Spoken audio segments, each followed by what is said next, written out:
I accepted the census job because it felt temporary and quiet. I was 26, recently divorced, and looking for anything that kept me moving. Anything that didn't leave me alone with my own thoughts for too long. The letter arrived in early spring of 1974. It was typed on thick, off-white paper that felt heavier than it needed to be. The return address belonged to the regional census office, but the ink looked faded, as if the envelope had been sitting in a drawer for years before someone finally decided to send it. The wording was formal, polite, and strangely urgent for a job that mostly involved knocking on doors and filling out forms. Immediate staffing required, short-term assignment, completion necessary for federal compliance. The assignment location was handwritten at the bottom, separate from the typed text, as though it had been added at the last second. Merrow Valley, Pennsylvania. I read the name twice, then a third time. I had never heard of it. When I called the regional supervisor to confirm, he didn't hesitate. He spoke as if Merrow Valley were an entirely ordinary place, just another dot on a map filled with forgotten towns and fading populations. He told me it was small, maybe 300 residents, give or take. He said the last census report had been incomplete due to logistical errors. I asked what kind of errors. There was a brief pause on the line, just long enough for me to notice the faint hum of interference beneath his breathing. Then he cleared his throat and said it wasn't anything I needed to worry about. Just go door to door, he said. Follow the binder, document everything. He didn't explain further and I didn't push. I needed the paycheck. The drive took nearly 5 hours.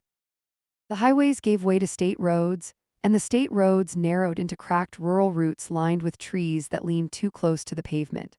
Their branches arched overhead like ribs, blotting out the sky in long, uneven stretches. The further I drove, the quieter the radio became. Stations dropped away one by one until only a single AM signal remained, crackling weakly through static. By the last 20 miles, even that was gone. The road felt older than it should have been. The asphalt was patched unevenly, scarred by years of neglect, and the painted lines had faded to the color of dried bone. Every mile marker I passed looked slightly crooked, as if it had been planted without care or moved after the fact. I reached the town just before sunset. Merrow Valley looked normal at first glance. There was a gas station near the entrance, its pumps freshly painted red and white. A small grocery store sat across the street, its windows filled with neatly arranged displays. A post office stood near the center of town, its blue paint peeling but recently touched up in places, as if someone had tried to preserve it without fully committing to the effort. The buildings were worn but maintained. Flower boxes sat beneath windows. Curtains hung neatly behind clean glass. A hand-painted welcome sign rested near the edge of the square. But there were no people. I slowed my car and rolled through the main street, scanning sidewalks and doorways, expecting anyone to appear. A bell above a shop door swayed slightly in the breeze, chiming once before falling still. I parked near the town square and waited. Sometimes small towns emptied during work hours, I told myself. Maybe everyone commuted to a nearby city. Maybe there was a factory shift that had just started. Maybe I had arrived during an unusually quiet moment. Still 20 minutes passed. Nothing moved except a loose newspaper page sliding across the road, its edges catching briefly on a storm drain before tearing free again. I checked my watch. The air felt wrong, not cold, not warm, just held, as if the town were waiting for something to happen before allowing itself to breathe again. I decided to start with the post office. The door was unlocked. Inside, fluorescent lights hummed softly overhead, casting a pale, even glow across the room. Mail slots lined the walls, each labeled with handwritten names. Envelopes filled nearly every compartment. Packages sat stacked behind the counter, sorted by size and destination. One envelope rested halfway through a sorting slot, bent slightly at the corner, as if someone had paused mid-task and never returned. I called out a greeting. My voice sounded too loud in the empty room. No one answered. There was a calendar on the wall behind the counter. The date was circled in red ink, today's date. Someone had even written a reminder beneath it, outgoing mail 3 p.m. I checked my assignment binder. The census required proof of attempted contact, so I began marking addresses and planning routes. The town map inside the binder looked freshly printed. Streets were clearly labeled. Homes were numbered with careful precision. Maple Row, Willow Bend Road, Cedar Lane, each block accounted for, each structure measured and cataloged. The level of detail surprised me. This wasn't the kind of map you threw together for a town no one cared about. I left the post office and headed for Maple Row just as daylight began to fade. The first house had its porch light on. A rocking chair moved slightly, creaking in a slow, uneven rhythm, though the air around it was still. I knocked twice and announced myself, my badge catching the porch light as I leaned forward. No response. Through the window, I could see dinner plates set neatly on a table. 2 places. Silverware aligned perfectly on folded napkins. Glasses filled with water that reflected the dim glow of the kitchen light. The food had gone cold, but it hadn't been abandoned long ago. I knocked again. The silence pressed closer, thickening around me. I moved to the next house. Then the next. Every home showed signs of recent life. Coffee cups with dark rings at the bottom. Newspapers folded beside armchairs, dated that very morning.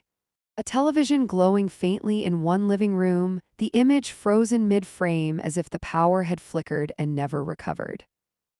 Laundry hung on backyard lines, shirts and towels swaying gently despite the absence of wind.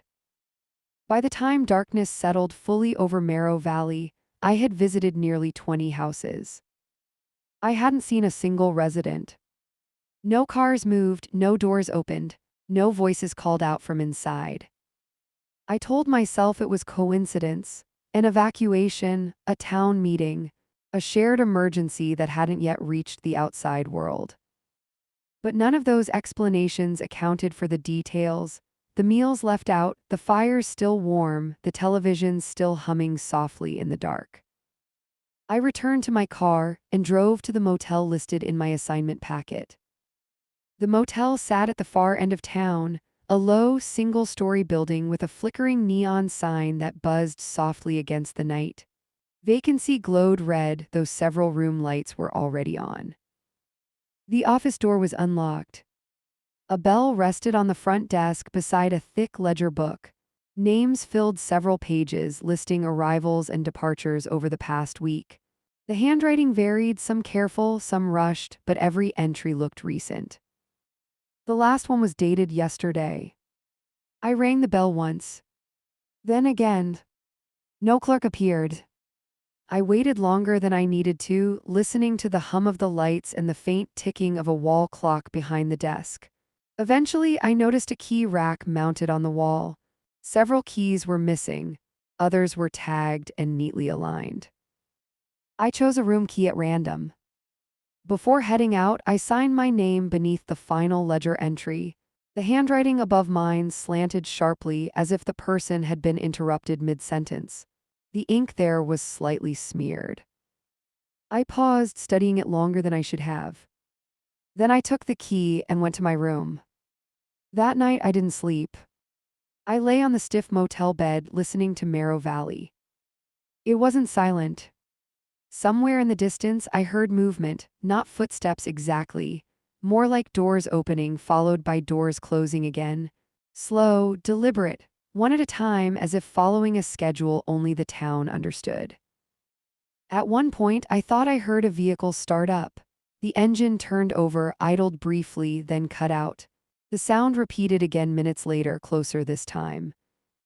I checked the clock beside the bed, 1:17 a.m. The noises continued until nearly dawn. When morning finally came, the town looked exactly as it had the night before. As if nothing had happened at all. When morning finally came, it didn't arrive the way I expected. There was no gradual brightening of the sky, no birds announcing the day.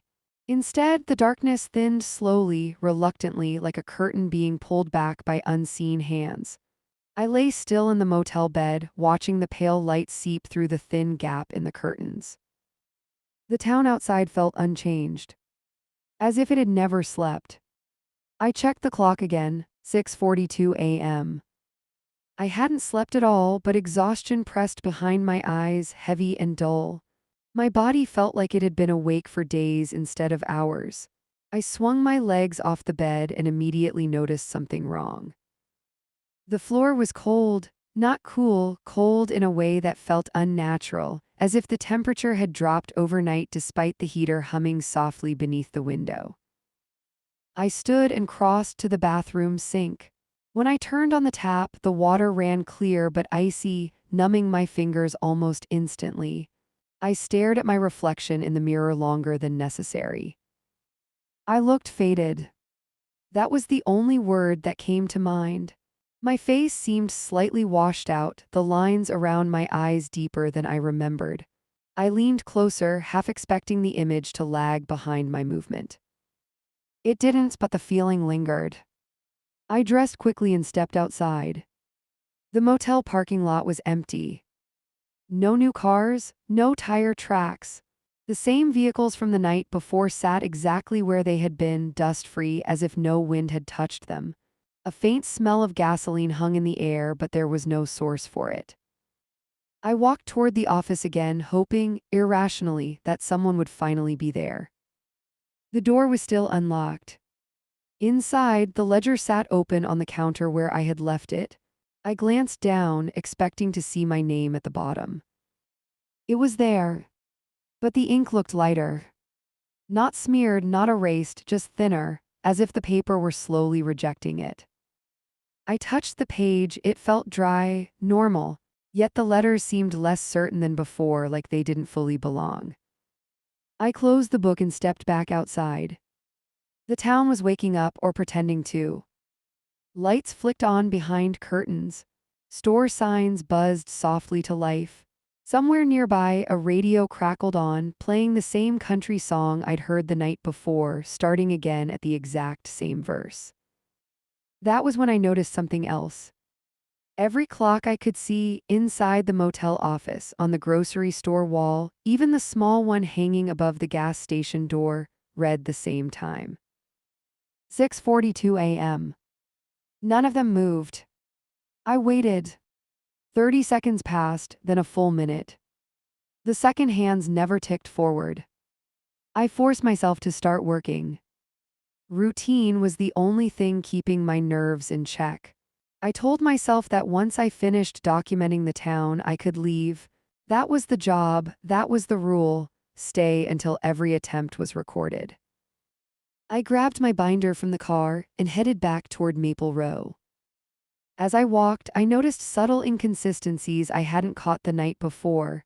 House numbers weren't painted or nailed on, they were etched directly into wood and stone, unnaturally uniform. No chips, no cracks, no signs of age. The same mailbox appeared twice on the same street. Identical dents, identical rust patterns. At the third house, I knocked again. No answer. I marked it unavailable. At the fourth house, the front door was unlocked.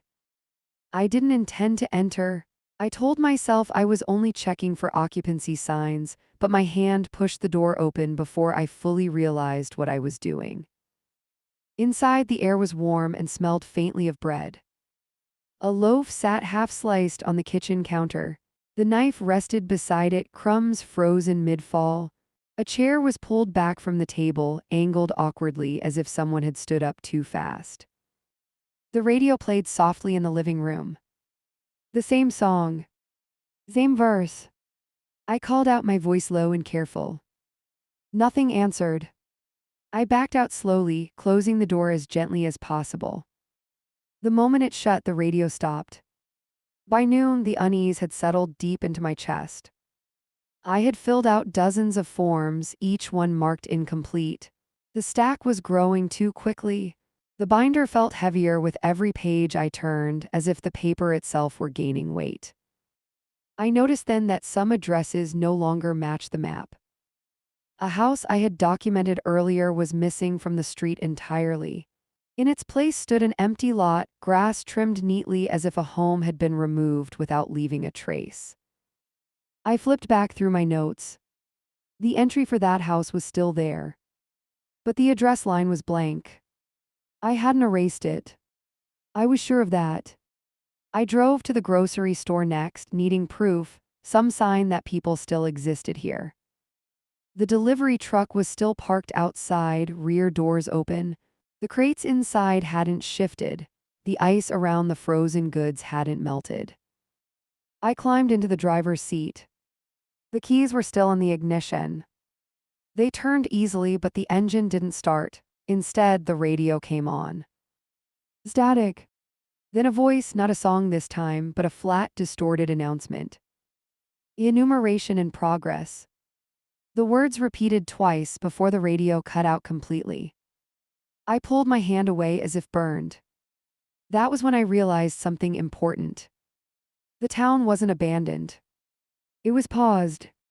Everything was mid-action, meals half-eaten, vehicles mid-delivery, workdays half-started, as if something had interrupted the process and never allowed it to resume. And I was moving through it alone. I checked my watch again. 6:42 a.m. Still. I returned to the motel as the sky began to darken unnaturally early, clouds rolling in without wind or sound. The binder felt wrong in my hands now. When I opened it, the town map had changed again. Entire streets were gone. Others looped back into themselves. At the center of the map, a small circle had been added in red ink. The motel.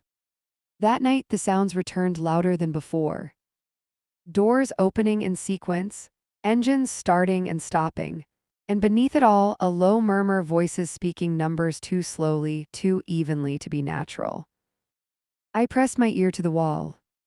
For a moment, I thought I heard my own name. I didn't sleep that second night either. I lay on the motel bed with my clothes still on, binder pressed against my chest like a shield. The sounds outside followed a pattern now, doors opening in sequence, engines coughing to life and dying again, the soft click of something mechanical resetting itself. It was never chaotic, never random. It felt scheduled. At exactly what my watch insisted was 6:42 a.m., every sound stopped at once. The silence that followed was worse. I waited for it to break, for a bird to call, for wind to move the trees, for anything to confirm that the world was still functioning beyond the thin walls of that room. Nothing happened. I sat up slowly and swung my feet to the floor. That was when I noticed the footprints. They weren't wet, they weren't muddy, just faint impressions pressed into the thin layer of dust that had settled overnight on the linoleum. Bare feet, adult-sized, leading from the door to the window and stopping there. No return trail. I stood very still, listening for my own breathing. The window was locked, the curtains hadn't moved. I wiped the dust away with my shoe until the prints disappeared, then immediately regretted it. Some part of me wanted proof that I wasn't imagining things, that this town wasn't slowly rewriting itself around me. I grabbed the binder and flipped it open again. More pages were missing. Not torn out, not damaged, simply gone as if they'd never existed. Sections that should have been thick with documentation were reduced to thin gaps between dividers. My notes were fading faster now, ink thinning, letters breaking apart mid-word.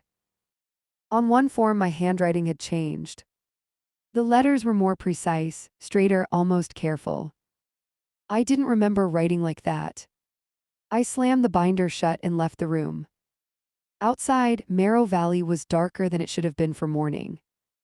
Clouds hung low over the town, unmoving, their undersides tinted a dull gray that flattened everything beneath them. The streetlights were still on, glowing faintly despite the supposed daylight. I walked toward the square, every step echoing too loudly on the pavement. As I passed the post office, I noticed the door was open. Inside, the fluorescent lights flickered erratically. The envelope ID seen halfway through the sorting slot was gone. In its place sat a small stack of forms identical to mine. Census forms. They were filled out. Not completely, but enough to recognize the handwriting. It was mine. The entries listed names I didn't remember writing, ages, occupations, household counts, all marked present, all dated with yesterday's date. At the bottom of the last page, a note had been added. A numerator observed overnight, compliance pending. I backed away slowly, heart hammering. That was when I heard movement behind me. Not imagined this time, not distant. Footsteps. I turned. The street was empty. But the feeling of being watched was overwhelming now, pressing in from all sides. I forced myself to walk, not run, toward the gas station at the edge of town. If there was fuel, if my car still worked, I could leave, even if the paperwork wasn't finished. The gas station lights were on. The pump handles were warm when I touched them. I lifted one and squeezed the trigger. Gas flowed immediately, splashing into the tank. The numbers on the meter spun too fast, climbing higher than they should have. I released the handle. The meter kept moving. I stepped back as the pump continued running on its own, fuel spilling onto the concrete. The smell was sharp and overwhelming. I expected an alarm, a cutoff, something. Nothing happened. The meter finally stopped at an even number. 6.42 gallons. I dropped the handle and got into the car. The engine started without hesitation this time. Relief washed over me so quickly it almost felt painful. I backed out of the station and headed toward the road that had brought me here, not slowing as I passed the square, the grocery store, the motel. As I drove, I noticed something new. Figures stood in the windows now. Not moving, not waving, just standing there watching as I passed. Their faces were indistinct, features blurred like reflections on disturbed water. I didn't look at them for long. I kept my eyes on the road. The town limit sign loomed ahead. Merrow Valley. Several letters had peeled away, leaving only fragments of the name. The wood beneath was darker, as if it had been exposed for much longer than a single night. I crossed the boundary. The air changed instantly. Sound returned, wind rushed through the trees. My watch ticked forward with a sharp, reassuring click. 6:43 a.m. I didn't stop driving until the road widened and traffic appeared around me, real cars moving at real speeds. 10 miles later, I pulled into a roadside diner with shaking hands and went straight for the phone. The waitress didn't ask questions. She handed me the receiver and turned away, as if she'd done this 100 times before. When the regional office answered, my supervisor sounded confused, annoyed, even at being called so early. He insisted my assignment had been canceled 3 days earlier due to clerical duplication. There was never a confirmed location, he said, just a route number that didn't match any district. I described Merrow Valley in detail, the buildings, the streets, the map. He listened in silence. Then he asked me to read the route number from my paperwork. I looked down at the binders.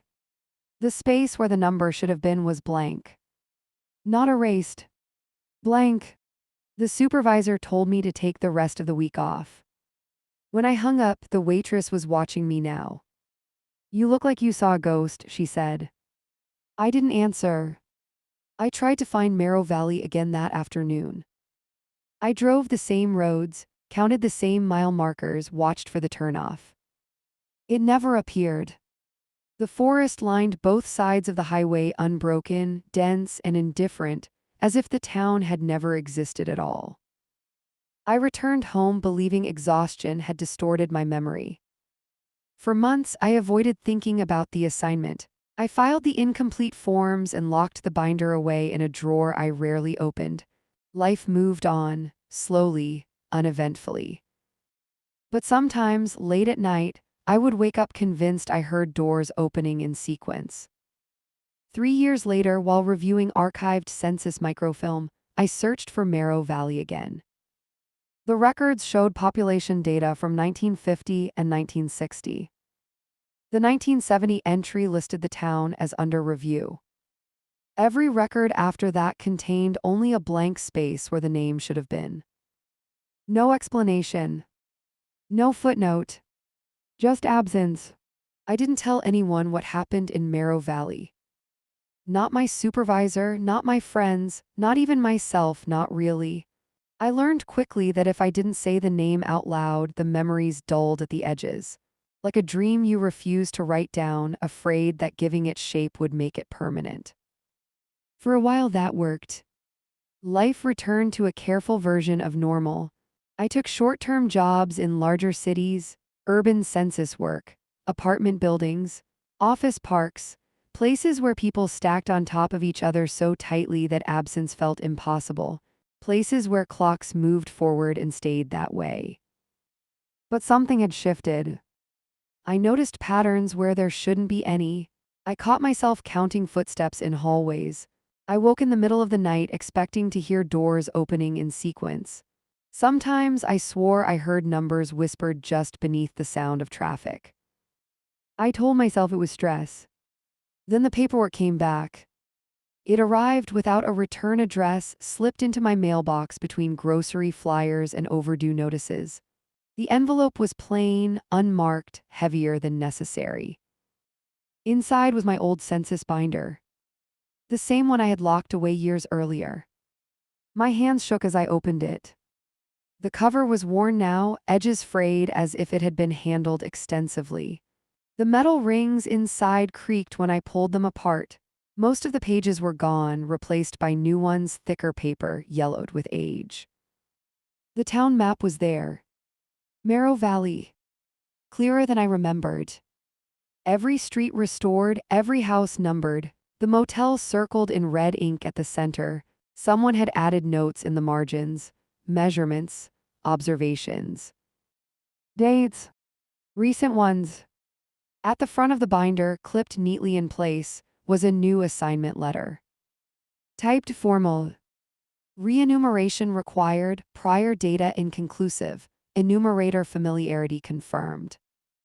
My name was printed beneath it. I didn't sleep that night.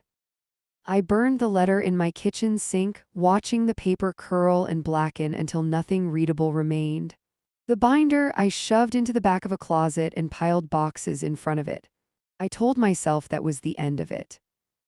2 days later, my phone rang. The caller ID displayed a route number. No area code. When I answered, there was no greeting, just the faint sound of static, followed by a voice I recognized immediately. My supervisor. Or something that sounded exactly like him. "We need you to return to the field," the voice said calmly. "Your prior exposure makes you the most efficient option." I told him I'd quit. The line went quiet. Then he said, "You never finished counting." The call ended. After that, the changes became harder to ignore. Addresses on my street shifted subtly. House numbers didn't match postal records. A vacant lot appeared between 2 occupied homes overnight, its grass trimmed too evenly to be natural. Mail arrived for people who didn't live there, names that felt familiar in a way I couldn't place. At work, I noticed forms being filled out in my handwriting that I didn't remember completing. Documents marked verified with my signature already in place. When I confronted my manager, he looked confused. "These have been on file for weeks," he said. "You okay?" I wasn't. I started checking mirrors more often. Windows, reflections in darkened screens. I had the persistent feeling that if I wasn't careful, I might see myself somewhere I didn't belong. Then came the knock. It was just after midnight when someone knocked on my apartment door. 3 slow knocks. Perfectly spaced. I stood frozen in the hallway, heart racing. I hadn't invited anyone, I hadn't ordered anything. The building was usually silent at that hour. The knock came again. 3 more. I approached the door and looked through the peephole. The hallway was empty. But something was wrong with it. The lights flickered faintly, casting long shadows that stretched too far across the floor. At the far end of the hall near the stairwell, I saw a shape standing still. A figure. It didn't move. It didn't need to. I stepped back from the door as the knocking resumed, louder this time. Census, a voice called softly. Not male, not female. Neutral. I didn't answer. After a long moment, the knocking stopped. When I checked again, the hallway was normal. Light steady, no figure, no shadows out of place. On the floor outside my door sat a single sheet of paper. A census form. My name was listed under household member. Status observed. I knew then that Merrow Valley hadn't been contained. It had expanded.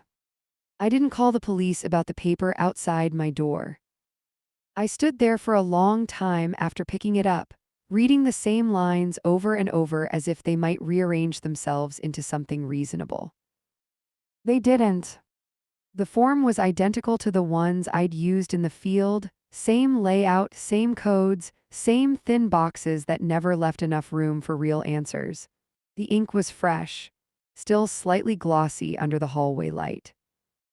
I tore it in half. The sound echoed louder than it should have. I tore it again and again, smaller pieces this time until my fingers cramped and the paper lay in shreds at my feet. I swept them into a trash bag, tied it tight, and carried it down to the dumpster behind the building. I watched it disappear beneath coffee grounds and broken furniture. Only then did I feel safe enough to breathe. The next morning, the trash bag was back in my kitchen. Neatly folded, empty.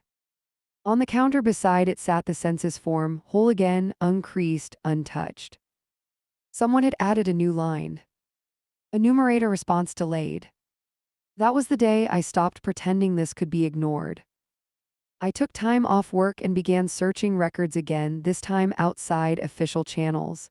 County archives, historical societies, old property maps, anything that mentioned Merrow Valley or towns that used to be where Merrow Valley should have been. At first I found nothing. Then I noticed something strange. Every 10 years without fail there was a gap. Not just for Merrow Valley, but for several small communities scattered across rural Pennsylvania and neighboring states. Places that appeared briefly in tax ledgers or postal routes, then vanished entirely from maps and records. Always after a census year. Always marked incomplete, disputed, or under review. I started writing the names down. They blurred together quickly. Most of them didn't stay in my head long enough to feel real, but one detail repeated across every case.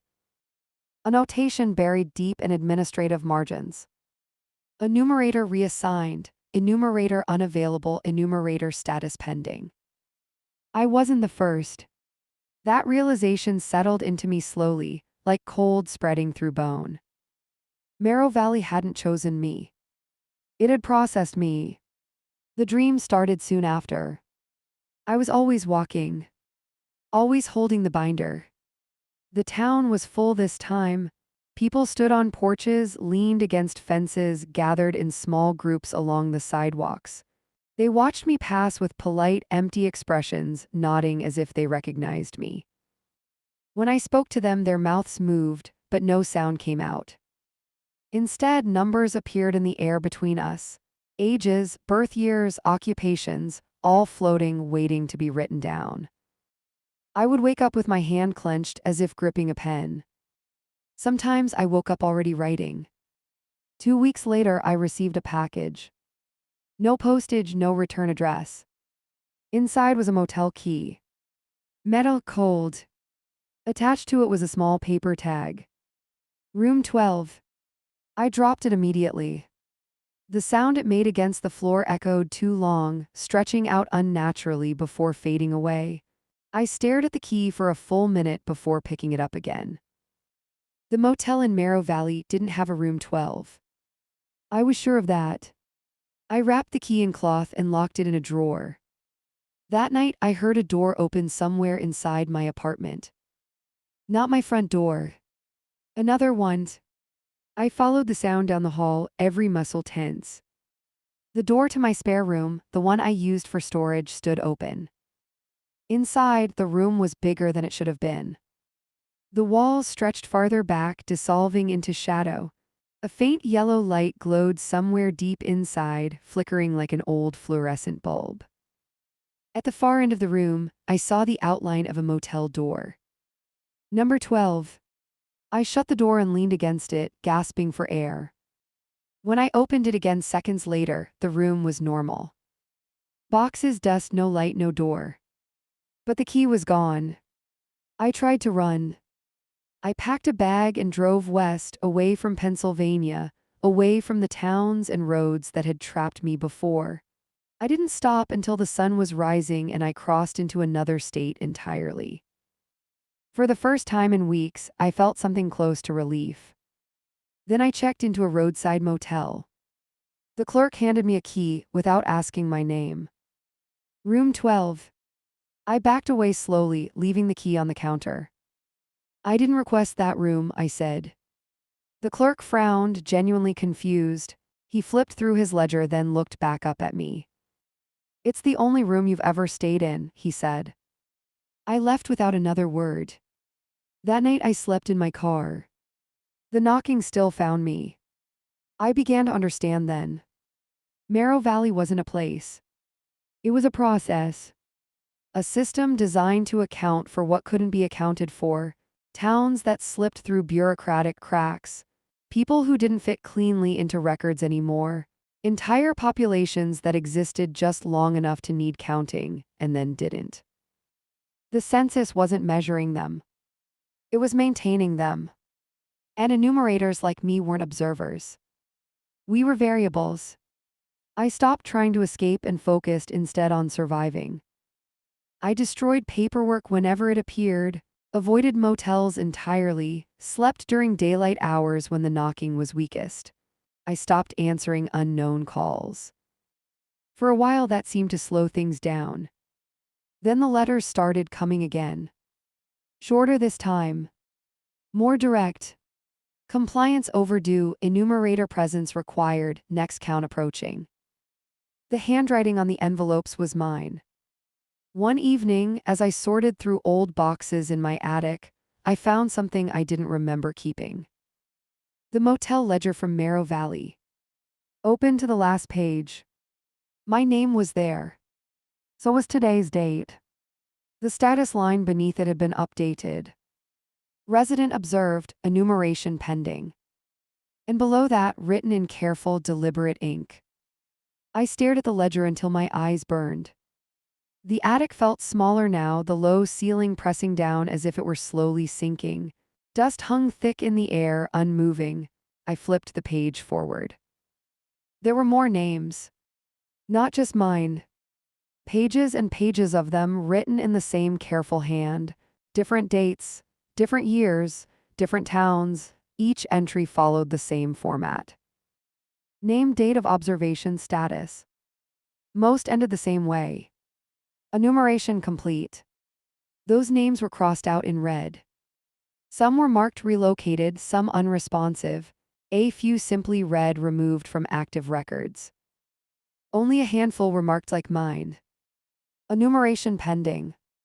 Those names were never crossed out. I recognized one. It hit me slowly, like realizing you're standing too close to the edge of something tall. A man I'd trained with years earlier, another census worker.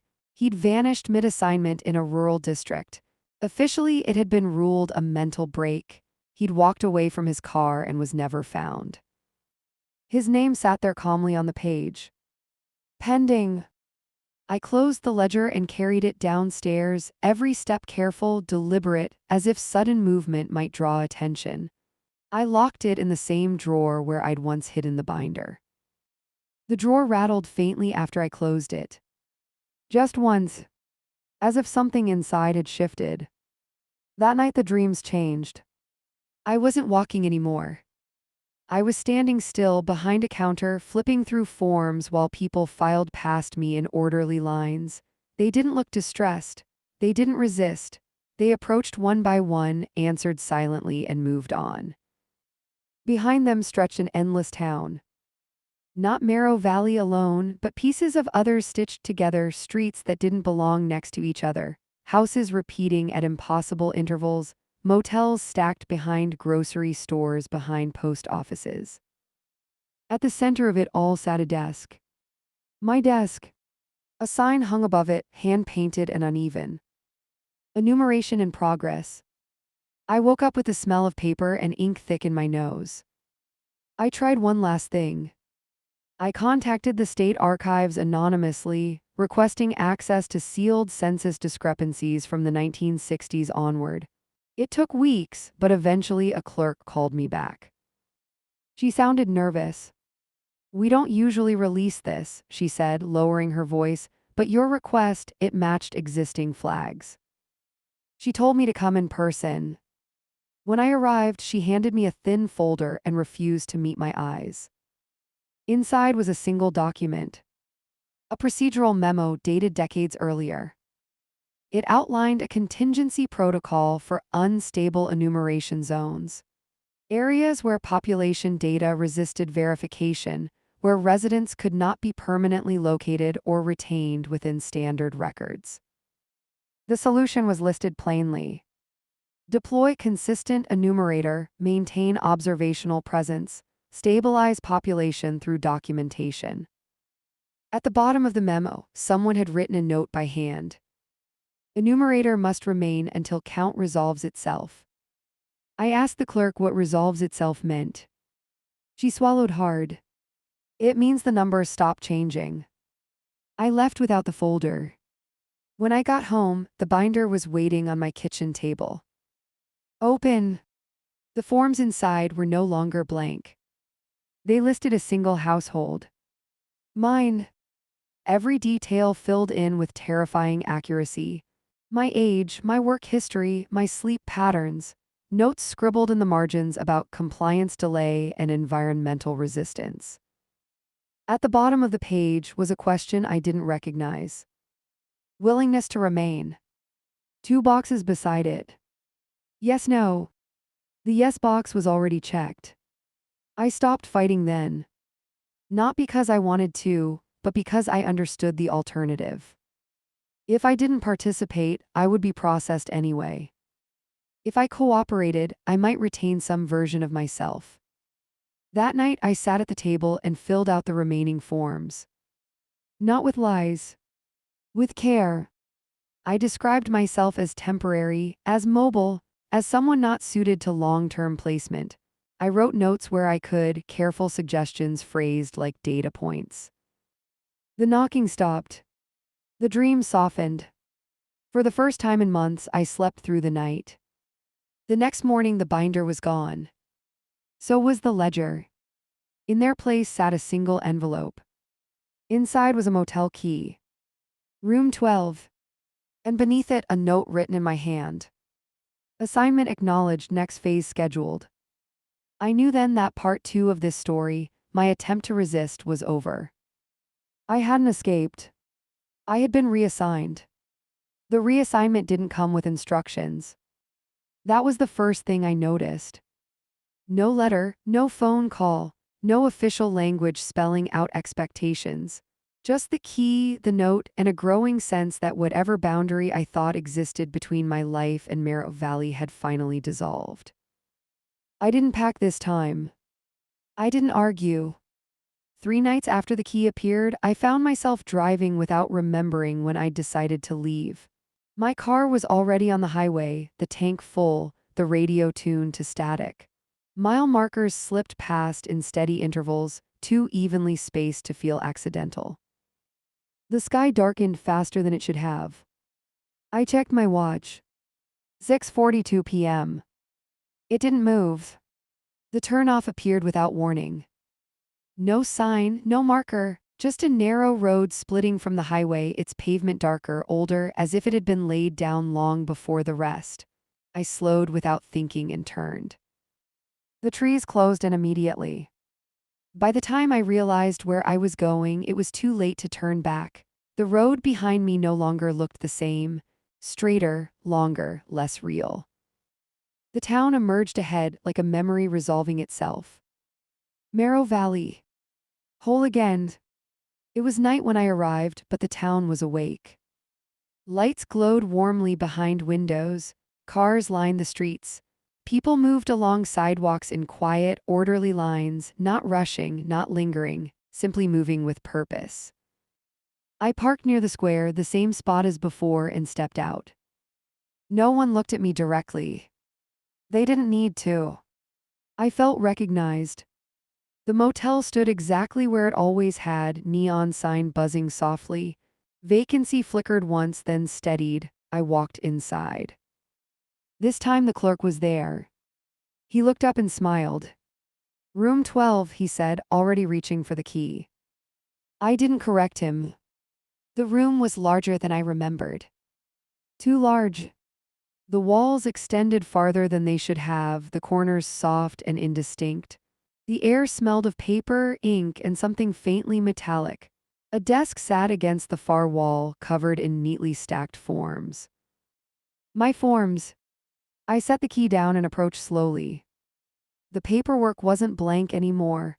It documented the town in extraordinary detail, every house occupied, every resident accounted for, families listed together, children aging between entries, occupations shifting, addresses changing but never disappearing. Time existed here. It just didn't move forward the way it did anywhere else. At the top of the stack sat a final form. Enumerator assignment, active. Beneath it, a line waited to be filled. Date of completion. I understood then. Merrow Valley didn't vanish after the census. It stabilized. Towns like this didn't die, they were archived. Held in place by observation. By me. I stepped outside again, drawn by movement in the square. A crowd had gathered. Men, women, children, all ages, all familiar in a way that made my chest tighten. I recognized faces from photographs I didn't remember seeing, names from ledgers, people I'd documented before they'd ever existed to me. They stood patiently waiting. At the front of the line stood a woman holding a clipboard. She looked exactly like me. Not a reflection, not a twin. An earlier version. She met my eyes and nodded once. "It's almost finished," she said. Her voice was calm, kind. I wanted to ask what happened when it ended. I already knew. The days that followed blurred together. I worked. Not knocking on doors anymore, just updating records as the town adjusted itself. Births, deaths, relocations that didn't involve roads or vehicles. People aged when necessary, buildings shifted when required. Nothing left. Nothing entered. The count approached completion. With each update, I felt less anchored to my old life. Memories thinned, details softened. My name appeared more frequently in the records, not as an enumerator but as a resident. Status observed. I stopped resisting the change. Resistance had never been part of the process. One evening, I noticed a new entry appear on my desk. A name I didn't recognize. An address I'd never documented before. Status enumerator assigned. I looked up.